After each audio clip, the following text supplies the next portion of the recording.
And he sang as he watched and waited till his billy boiled. You'll come a waltzing Matilda with me. Come a waltzing Matilda with me.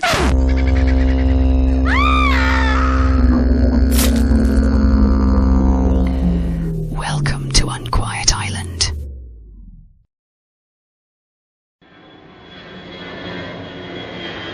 Unquiet Island, a novel by Richard Montgomery. Indian Ocean, Flight EK 571, Dubai, United Arab Emirates to Perth, Western Australia. 2nd of December, 4:45 a.m. I never said out loud to anyone that I wasn't completely sure that Australia existed. I've learned to keep thoughts like that to myself. For instance, I once confided to someone I've always suspected, after reading it in a ghost story as a child, that the images in mirrors are fake, that behind the glass was not reflection, but a person who may well be malevolent. I can still hear the derisive laughter. So no, I've never spoke of my belief that many things might be false, that the scenery might be wheeled away any moment. It wasn't absolute conviction that Australia was a lie, but I felt that those who had never been there were foolish for not considering the possibility that this highly unrealistic place, supposedly at the bottom of the world, populated by the silliest animals, was actually a malevolent joke on the gullible. Suspecting isn't fully believing. When I booked my tickets, those thoughts went to the back of my mind. Logically, when I was actually there, on the plane, flight EK 571, seat J22, over the Indian Ocean, those thoughts should have been vanishing, but they didn't. They came roaring back. Something wasn't right. I was hurtling towards a trick, something false, something very wrong. Maybe it was the sensory deprivation that was messing with my head. It was my first long flight, and I was bewildered anyone paid for the privilege. Guantanamo-level physical restriction, combined with occasional bouts of being thrown around like on a roller coaster. A roller coaster that might come lethally off its rails. The sanity-eroding Glasgow-Dubai had just been an hors d'oeuvre. Dubai-Perth was proving more than my mind or buttocks could endure. Glasgow-Dubai, I had an empty row of seats to myself. Now I was trapped between a heavily pregnant Englishwoman and a 6-foot, 60-year-old overweight man. K22 seat was my first Australian. First Australian was very loudly Australian the few times I'd heard him speak, telling the stewardess to fuck off when she told him there was no more of the veal dinners, telling the pregnant woman he hoped she wasn't ready to drop, and the obligatory couple of no worries when interacting with me. He was bulky and obtuse, regularly intruding into J22 when shifting around. That big potato-shaped face was like an identikit of the person least likely to possess the imagination to comprehend my Australia isn't real suspicion, and it's feeding into my current feeling that there is something deeply wrong with this journey. At least First Australian had the window seat, and I needn't interact with him again now that he was fitfully dozing.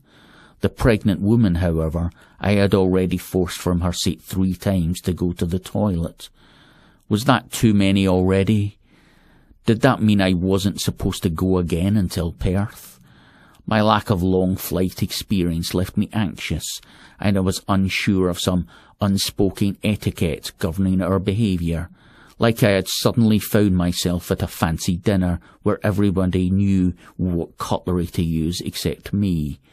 For instance, I read on social media before getting on the plane that putting your seat back into reclining position early in a flight was a dick move, but within half an hour of takeoff, the person in front of me reclined their seat. What was the etiquette now? Was I allowed now to recline? thereby forcing the person behind me to recline, and so on until the whole plane toppled backwards, like dominoes? Or was I expected to take one for the team and put up with 2 inches of headspace until an acceptable period of time had passed? After much consideration, I stayed in non-recline torment until the lights went down and, surely, it was permissible to go back. But another awkward matter of aeroplane manners was rearing up. The pregnant lady in the aisle seat switched her TV off and removed her headphones. As she pulled her blanket up and closed her eyes, I knew I had to act now, because it would be even worse when she went to sleep. I tapped her shoulder. Excuse me, I need to get out." She scowled. "Again?" Yes." My first Australian was amused. "He he he he. If you gotta go, you gotta go." "Fine," said the pregnant lady, and then with every showy action, unfastening her seatbelt, pulling down the blanket, indicating that it was far from fine. "Do you want to swap seats?" I asked. "It's harder for me to get into the middle seat." She hoisted her bulbous belly into the aisle. "Oh, okay." I got out of my seat, tasting a contrasting cocktail of relief and embarrassment. It was bliss to straighten my aching knees and relieve the titanic pressure on my bum. But making my way through the plane, I realized I was a man on a mission. Everyone was switching off their TVs and settling down with their neck pillows. It was now, presumably the suggestion was unspoken, time to leave your seat partners undisturbed. This was last call. I had to conclusively settle all bladder issues. In the toilet, I squeezed my abdominal muscles like I was wringing out a sponge. I'd shook my penis for so long it was almost bleeding. "That's it, surely," I said to my reflection. I lingered in the toilet, massaging my buttocks for a while, then slow-walked to where the pregnant lady's thin smile awaited. "All settled now?" "Aye, all done." The belly lifted with great ceremony into the aisle and back again. Armrest thumped down, blankets up, and seatbelt fiercely clicked. She emitted a sigh for the ages and closed her eyes. As she fell asleep, the very microsecond she showed signs of drifting off, I felt pressure in my guts, a heavy pushing that told me my bowels wanted to move now, and I needed to go to the toilet again. I writhed, I groaned, I gazed at the pregnant lady's sleeping face for mercy. From seat 22K, I heard a villain's cackle. "Hey, hey, hey, you need to crap now, don't you?" It was my first indication that my first Australian was infinitely more perceptive than I first took him for.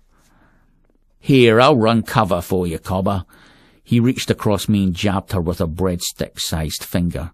"No, don't," I protested, but he kept prodding. "Here, love, I need to go." She came out of her pregnant slumber. "Oh, for goodness sake." The three of us made a little parade into the aisle, the pregnant lady huffily resentful, first Australian loud in movement and words. They tutted at us from rows 20 to 30. Both mortally embarrassed and physically relieved, I followed first Australian with mingled resentment and gratitude. He opened the toilet door for me like a maitre d'. "All yours, cobber." When I finished, he was outside the door doing some stretches. His massive knees cracked like walnuts. "Struth, I forgot what a nightmare being in that seat so long is. I'm a big bloke, you know." Aye. Having been jammed in a seat next to him for 5 hours, I definitely did know. "Aye," he mimicked. "Scottish, are you?" "Me too. Well, me dad was." "I've an idea, Jock. We don't need to put up with that torture. I can take us somewhere special. Wait here for me." While first Australian somehow managed to squeeze into the toilet, I danced on the spot. Was he serious? Surely not. But my agonised backside was singing the man's praises at the possibility. He came out and offered me his hand. "I'm Angus Kidd, by the way, mate. Good to meet you." Halfway through the handshake, I realised that though I'd heard the toilet flush, there was no tinkle from the hand-washing sink. I introduced myself and asked him what his plan was. "Oh, I'm a man with talents." He tapped a finger on his multiply broken nose. "You are very lucky to have met me, Richard." I followed his bulky form right down to the end of the aisle, to where a tightly pulled grey curtain demanded no further movement. Kidd cheerfully pushed it aside. "This way, mate." A stewardess sat in an area with a little stairway. "I'm sorry, you can't come this way, gentlemen." "It's all right, love. We're just passing through." Normally there is nothing I dread more than social embarrassment. I thought I would do anything to avoid it, but that must have been a delusion coming from limited experience of real pain, because rather than retreating from this confrontation, my agonized knees, aching calves, and numb bum commanded me to stay and see if Kidd really could work magic. The stewardess stood. Her smile vanished. "Sirs, you need to return to your seats." "It's okay, love. Anya, isn't it? You remember me, Angus Kidd. Everything's all right." Whether she did or didn't remember Kidd, Anya maintained her professional scowl. "Sirs, you need to return to the economy area." I felt queasy as Kidd approached her. Anya stood her ground, hands on hips, but when Kidd leaned in and whispered something in her ear, her scowl crumpled. Her sudden chalky pallor was evident even beneath her pancaked makeup. Kidd drew back his fat, leery lips from her ear and nodded. Anya nodded too. "This way, Richard." Kidd trundled up the stairs. Anya watched him fearfully. She looked at me fearfully too. I bowed my head and followed Kidd. At the top of the 10 steps there was another grey curtain. The upper floor was a revelation in class privilege. A row of sumptuous boxes, all long enough for their tenants to stretch out and sleep. I whimpered with envy. "Quick, mate, in here." Kidd tugged my arm. We went into a space that left me blinking in disbelief. Surely I was experiencing the air traveller's equivalent of a mirage. "What is this?" My voice was an enraptured rasp. "Business class lounge, mate," Kidd winked. "Enjoy for as long as we can get away with it." It was a half-circle, 10 feet in diameter, with a stewardess behind the half-circle in its centre. Downstairs was all fragile plastic. Here the bar was polished business-class wood. The stewardess was pouring frothy champagne into real glass flutes. Unlike the rest of the plane, that slumbered through a pseudo-night-time, the lounge was brightly lit and its windows large and unshaded. The sapphire brilliance of the Indian Ocean glittered beneath a gold equatorial sun. "Oh, wow!" Kidd chuckled at me, but there was a young couple in the lounge, and the woman shared my gushiness. "I know, amazing, right?" Amazing. I wandered back and forth a 10-foot space in a daze. I had always experienced aeroplanes' interiors as featureless tubes. I had no idea that they could have an upstairs with lounges hidden away. It was like finding Narnia at the back of the wardrobe. Kidd's bulk pressed against the bar. "What are you having, Richard?" I rummaged in my pocket, where there was only change. "Oh, I left my wallet in my hoodie, but I might have enough for a lemonade." "It's all free, you goose," said Kidd. The young couple laughed. "Goose?" I thought in bewilderment. I sat on the bench fixed to the lounge wall and looked out the window at the flawless blue beneath. I glanced from there to the big screen across from the bar that showed EK571's position and tried to reconcile the two in my head, but the two were as impossible to accept at once as the notion of a lounge in the sky. "You all right, mate?" asked the woman. "Oh, aye, it's just we're crossing the equator. I've never done that before." "Oh, that's awesome," said the woman. "Yeah, we're going to the bottom of the world now," her husband nodded solemnly. "You know that means everything's going to be upside down now. They're going to flip the plane right over in a minute. I smiled. I'll hang on tight then. It's true, his wife winked. There's so much that's dangerous about Oz you don't even want to know about. All those snakes and spiders and the drop bears. Watch out for them. Nah, that's not what he's worried about, Kidd guffawed. If you saw how edgy he was all flight, you'd know. Richard here isn't that sure Australia even exists, are you, mate? He thinks it might be some big conspiracy to trick him.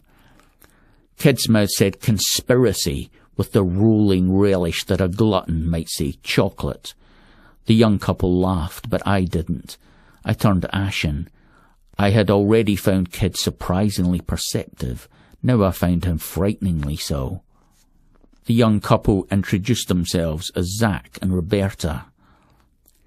What do you do, Richard? Asked Zack. I'm a writer. I unwrapped a free chocolate from a basket, a salted caramel. I popped it into my mouth. Oh, Bobby writes. Zack put a proud, muscular arm around her shoulder. Bobby nodded. Oh, do you? I smiled at this pretty little thing and began preparing some advice to loftily dispense from the vantage of my greater experience. The importance of planning a clear narrative arc, of giving all your characters distinct voices, of... Yeah, she wrote 6 books, said Zack. My chocolate suddenly tasted like all salt, no caramel. Oh, have you? Nah, I've written 7, she elbowed Zack. Keep track, you. Oh, that's fucking horrible, I thought, but I said, that's great. I just started writing for a bit of fun, really.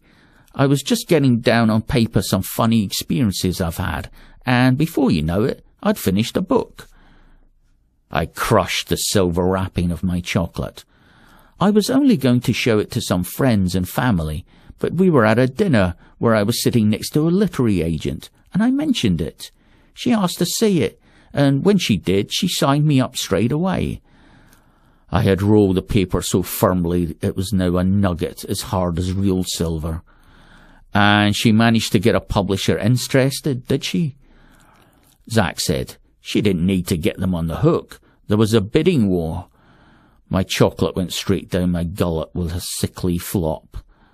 Don't exaggerate, but there was more than one offer, yeah. I'm lucky to be married to this one. She rested her head on Zack's shoulder. Otherwise, they probably wouldn't have looked at it. Zack, it turned out, was a footballer.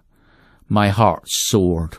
Of course, she was published because she's a footballer's wife. No other reason. And the books were bound to be complete shit. What a relief.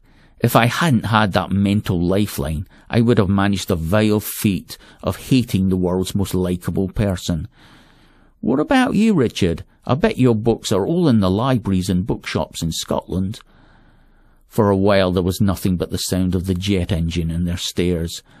Actually, I haven't finished my first novel yet. Kidd frowned. New at it, are you? I've been writing for a few months. I couldn't bring myself to say years. Roberta gushed. That's awesome. A bit of a break in Australia is just what you'll need to get back into writing. I explained that I wouldn't be taking a break, but I'd instead be collecting some Australian tales for a collection of ghost stories I was putting together. That's awesome, said Roberta. Zack picked up a nut from the bowl at the bar and fiddled with it thoughtfully. I'm no writer, Richard, but shouldn't you be finishing the book you haven't finished yet, instead of getting stuck into a new one? I bristled at the complete ignorance and also 100% accuracy of this non-writer's question. Roberta instantly defended me. No, it's a great idea. Get a new perspective to help with the other book. Travelling around will be great for that too. Oh, I've just had a great idea for what you should do. I'm a bad actor.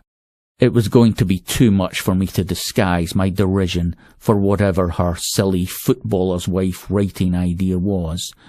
Zack said, Oh, don't nag him about what he should do, Bobby. I can't stand it when randoms come up to me and say, "What did you handball to Morrison for? He had 2 men marking him. You should have kicked it up along the inside." Bobby continued, "Since you are starting in Perth, you could travel coast to coast, Perth to Sydney, and collecting your ghost stories from along the way, making it like a journey as well as a story collection." My heart sank even deeper, because that was actually a fucking brilliant idea.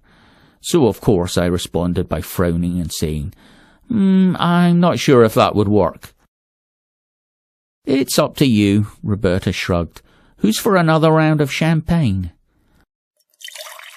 I was for spending as long as possible with this free bubbly and all this legroom and this beautiful young couple. Downstairs in the darkness and the 12-inch confines of J22 had been a battle against my watch. I had looked up from every task, eating the meal, reading a magazine, hoping an hour had passed, but found it had only been a couple of minutes. But here in the lounge, after every round of drinks and conversation, I glanced up at EK571's position and found we had casually conquered another 100 miles and half hour's worth of flying. Kidd was there too, but you can't have everything.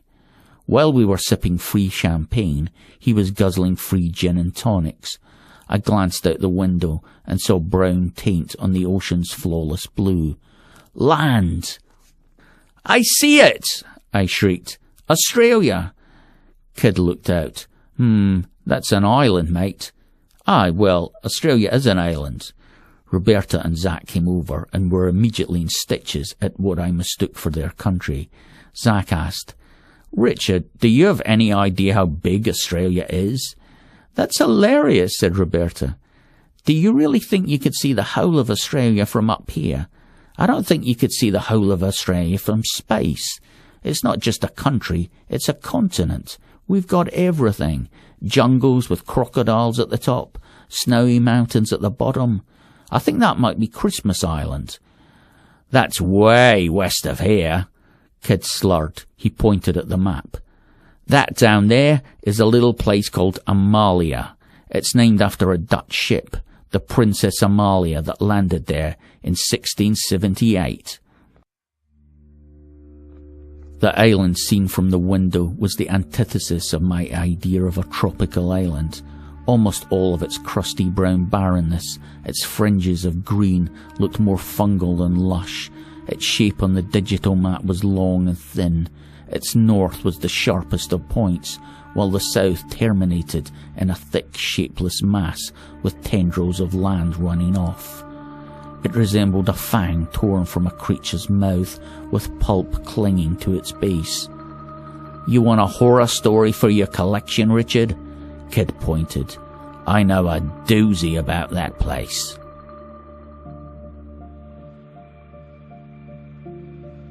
Unquiet Island, Chapter 1, was written and read by Richard Montgomery. You can read or listen to Chapter 2 at www.crowfoot.com or click on the link in the podcast or video description. You can listen to some of the Australian ghost stories that Richard Montgomery collected during his Unquiet Island journey in the same place.